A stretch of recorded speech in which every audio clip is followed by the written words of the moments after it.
Hey everyone. तो बच्चों, अक्सर मैं एक चीज़ आप लोगों से सुनता हूँ, एक फीडबैक आप लोगों से सुनता रहता हूँ कि यार कोर्सेज काफ़ी हेक्टिक हो जा रहे हैं, क्लासेस डेली बेसिस पे काफ़ी हेक्टिक हो जा रही हैं और बहुत डिफिकल्ट हो रहा है मैनेज करना। तो देखो, मैं आपको एक चीज़ बताऊं बेटा, जब कोई बच्चा 6 महीने में गेट की तैयारी करना चाहता है, वो भी एकदम ज़ीरो लेवल से, तो गेट का सिलेबस है आपका 1200 आवर्स का।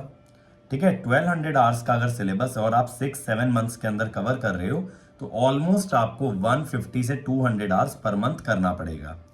अब इसमें अगर आप 25-26 डेज अपनी स्टडी को देते हो, संडेज को ऑफ करके, तो ऑब्वियसली आपको डेली 6 to 7 आवर्स की पढ़ाई तो करनी पड़ेगी, तब आपका सिलेबस कंप्लीट होता है। अब देखो, ये करने के दो रास्ते होते हैं, है ना। जैसा मैं देखता हूँ मैक्सिमम इंस्टीट्यूट्स, मैक्सिमम ऑर्गेनाइजेशंस में होता है, क्या होता है कि शुरू में ना शेड्यूल एकदम लाइट रखा जाता है, जैसे आपको 3 घंटे, 4 घंटे, 5 घंटे डेली पढ़ना होगा। और लास्ट में क्या होता है कि पैरेलली आपके 3-3 सब्जेक्ट, 4-4 सब्जेक्ट की क्लासेस चल रही हैं, मॉर्निंग से लेकर रात तक क्लासेस ही चल रही हैं, वेदर ऑनलाइन और ऑफलाइन, हर जगह। अब इसमें होता क्या है, जब लास्ट में इतने सारे सब्जेक्ट की क्लासेस चलती हैं, तो बच्चा मजबूर हो जाता है कुछ ना कुछ सब्जेक्ट्स को गिव अप करने के लिए, या फिर वो मजबूर हो जाता है लास्ट के अंदर प्रैक्टिस वगैरह सब छोड़ने के लिए, सिर्फ कोर्स ही कंप्लीट कर पाता है। तो मैंने जो आपका शेड्यूल बनाया, मैंने इस हिसाब से बनाया कि कंसिस्टेंट एफर्ट आपका रहेगा। ऐसा कभी नहीं होगा कि शुरू में 5 घंटे, लास्ट में 12 घंटे। आपके कॉन्टिन्यूसली 7-7.5 आवर्स रहेंगे।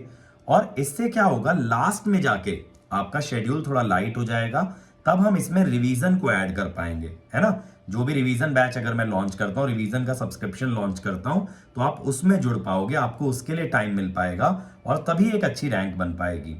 तो यार देखो, अच्छी रैंक लाने के लिए मेहनत तो करना ही पड़ेगा। अब अपन ये तो कर नहीं सकते कि मेहनत भी ना करें और अच्छी रैंक भी आ जाए, कोई ऐसा रास्ता हो। अगर ऐसा रास्ता होता तो सभी स्टूडेंट वही रास्ते पे चल रहे होते, कोई भी मेहनत क्यों ही करता। तो मेहनत तो देखो, जितनी गेट के लिए रिक्वायर्ड है उतनी आपको करनी पड़ेगी। अब एक प्रॉब्लम आती है जॉब वाले बच्चों के साथ या फिर कॉलेज वाले बच्चों के साथ, इसीलिए मैं उनको रिकमेंड करता हूं बेटा कि आप लोग जो है ना, एट अ टाइम एक ही सब्जेक्ट पढ़ाई करो। भले ही मैं 2 पढ़ा रहा हूं, आप नीव बैच में ज्वाइन हो जाओ। नीव बैच में सिलेबस 2 बार कराया जाएगा। अभी आप एक एक सब्जेक्ट करके कर लो, फिर जो बच जाएंगे वो अगले साल, आप अगले साल लाइव के साथ कर लेना। इससे क्या है कि आपको सफिशिएंट टाइम मिल जाएगा, क्योंकि जॉब और कॉलेज के साथ बेटा डेली 6-7 आवर्स डेडिकेट करना, I am also saying, is impractical. और जॉब और कॉलेज के साथ मात्र 6 महीने में जीरो लेवल से हीरो लेवल तक जाके गेट एग्जाम निकाल लेना, ये भी एक इम्प्रैक्टिकल सी बात है, अनलेस कि बच्चा किसी टॉप कॉलेज से बिलोंग करता है जहां पे कि उसका बेसिक बैकग्राउंड बहुत सॉलिड है। तो इसीलिए मेरा तो आपको ये एडवाइस रहेगा, अगर आप कॉलेज में हो, आप जॉब में हो, तो आप नीव बैच के अंदर स्विच कर जाओ। एट अ टाइम आराम से एक सब्जेक्ट पढ़ो और धीरे धीरे धीरे धीरे चीजों को कवर करते रहो। और अगर आप लक्ष्य बैच में हो, आप ड्रॉपर हो, फाइनल ईयर स्टूडेंट हो, या जो भी आप हो और आपको इसी साल एग्जाम निकालना है, तो फिर बेटा आप अपना माइंडसेट बना लो कि इतना मेहनत आपको करना ही पड़ेगा अगर आपको कॉन्सेप्ट बिल्ड करने हैं। क्योंकि देखो, वैसे भी अगले साल पेपर कौन बना रहा है, आईएससी बैंगलोर बना रहा है। तो आईएससी बैंगलोर से हम ये एक्सपेक्ट कर सकते हैं एक डिसेंट लेवल का पेपर आएगा, एकदम हलवा पेपर तो नहीं आने वाला, राइट। तो अगर एक डिसेंट लेवल का पेपर आने वाला है, तो यार हमारे कॉन्सेप्ट भी डिसेंट लेवल पे होने चाहिए, हमारा नॉलेज भी डिसेंट लेवल पे होना चाहिए, और उसके लिए तो टाइम लगेगा। क्या होता है ना, देखो यार, लर्निंग जो होता है या नॉलेज जो गेन होता है, वो हमेशा एक स्लो प्रोसेस होता है। आप ये नहीं सोच सकते कि आप आज कोई चीज पढ़ोगे और आज आप उसमें एक्सपर्ट बन जाओगे। आपको आवर्स देने पड़ेंगे, आपको डेज देने पड़ेंगे, मंथ्स देने पड़ेंगे, तब जाके किसी भी चीज पे एक्सपर्टीज हासिल होती है। तो अगर आप सच में एक्सपर्ट बनना चाहते हो, सच में आप चाहते हो कि इस लेवल पे आप चीजों को सीखें जहां से कि आप एकदम मचा दें, एकदम बढ़िया तरीके से फोड़ दें एग्जाम के अंदर, तो फिर बेटा समय तो देना पड़ेगा। समय से आप नहीं बच सकते। तो अपना टाइम टेबल इस हिसाब से बनाइए कि आप असाइनमेंट्स कर पाएं, आप डीपीपीस कर पाएं, ठीक है, आप वर्कबुक कर पाएं, and at the same time आप सारी क्लासेस भी अटेंड कर पाएं। और दूसरी बात देखो, मैं बता दूं, अभी मैं कोशिश ये कर रहा हूं कि ज्यादा से ज्यादा क्वेश्चन आपको असाइनमेंट्स में दूं, ताकि बेटा अगर आप सिर्फ असाइनमेंट भी लगा लेते हो ना, तो भी आपकी तैयारी एक बेहतरीन लेवल पे हो जाए।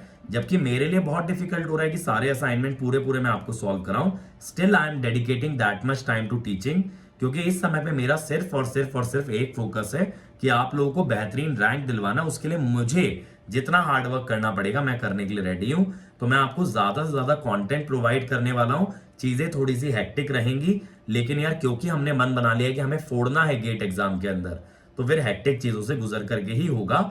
अगर मैं आपके लिए चीजें ज्यादा आसान कर दूंगा, ज्यादा आपकी जर्नी आसान कर दूंगा, तो फिर आपको टफ सीधा एग्जाम के अंदर लगेगा। और अगर आप अभी टफनेस से गुजर लोगे, ऐसा समझ लो कि यार जैसे कहते हैं ना, जितना भी आग में तपता है उतना ही निखरता है सोना। तो अगर आप सोना हो, आप गोल्ड हो बेटा, तो इस समय आपको आग में तपाया जा रहा है ताकि आपका निखार बढ़े, आपकी वैल्यू बढ़े। क्योंकि देखो जितना भी आग में तपाते हैं ना सोने को, उतना ही निखर जाता है, उतना ही उसका मार्केट वैल्यू बढ़ जाता है। तो ये जो स्ट्रगल से आप गुजर रहे हो बेटा, इससे आपका मार्केट वैल्यू ग्रो कर रहा है। इस स्ट्रगल से भागो मत, स्ट्रगल से डरो मत। बस ये सोच लो कि अगले 4-5 महीने अगर स्ट्रगल कर लिया तो फिर गेट एग्जाम में लाइफ सेट हो सकती है और आगे की लाइफ आप थोड़ा सा एंजॉय भी कर सकते हैं। ठीक है, तो यही मेरा आप लोगों को मैसेज है कि आप लोग अगर 2025 टारगेट करो तो सारे सब्जेक्ट मत अटेंड करो पैरेलली। आप क्या करो, आप एट अ टाइम एक सब्जेक्ट लेके चलो। और 24 के लिए मन बनाए हो बेटा, तो फिर तो सोचना छोड़ दो और पूरी जान लगा दो तैयारी में कि कैसे भी हमें गेट एग्जाम 2024 बहुत अच्छे से निकालना है। आपके साथ जितनी मेहनत की जरूरत पड़ेगी मैं करूंगा। आप लोगों ने मुझसे बोला मेंटोरशिप सेशन चाहिए, मैं वो भी प्लान कर रहा हूं। आपने मुझसे बोला कि सर असाइनमेंट्स के लिए आप अलग से सेशन लगा दो, असाइनमेंट पूरे बनवा दो, मैं वो भी बनवा रहा हूं। तो बेटा जितना आप लोगों का डिमांड आ रहा है, जो आप लोगों का रिक्वायरमेंट आ रहा है, सारा फुलफिल करूंगा। बस एंड ऑफ द डे हमें क्या करना है, मार्च में एक बेहतरीन रिजल्ट प्रोड्यूस करना है, जिसके बाद आप पे आपके ऊपर आपको खुद भी गर्व हो, मुझे भी गर्व हो, और सबसे ज्यादा गर्व हो आपके पेरेंट्स को कि हाँ यार बच्चे पे टाइम और मनी इन्वेस्ट किया तो उस चीज का कोई फायदा हुआ। और जो बच्चे देखो अभी तक नहीं जुड़े हैं हम लोग के साथ, बेटा अगर आप सच में सीरियस हो तैयारी के लिए और आपको ये चाहिए ना कि एक ऐसा टीचर आपको मिल जाए जो आपके साथ मेहनत करे, आपको बताता रहे क्या करना है और आप जी भर मेहनत करने के लिए तैयार हो, अगर आपका स्वभाव वैसा है तो आपके लिए बेटा एग्जाम दोस्त से बेहतर सब्सक्रिप्शन नहीं हो सकता।